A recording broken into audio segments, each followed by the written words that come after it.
सब उतरे बच्चे लोग, आप लोग गिर जाइएगा, कोई नहीं सुनेगा, नो रिस्पॉन्स। स्टार का प्ले, स्टार के भाई मार दर गोल नहीं दी है, गोल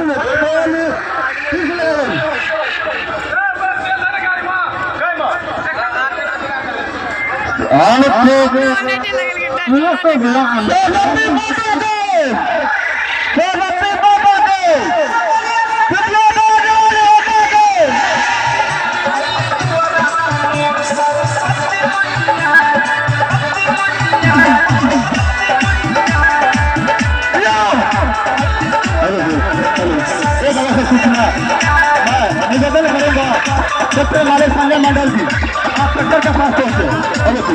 एक अवसर सूचना सबसे हमारे संजय मंडल जी, आप सेक्टर के पास पहुंचे।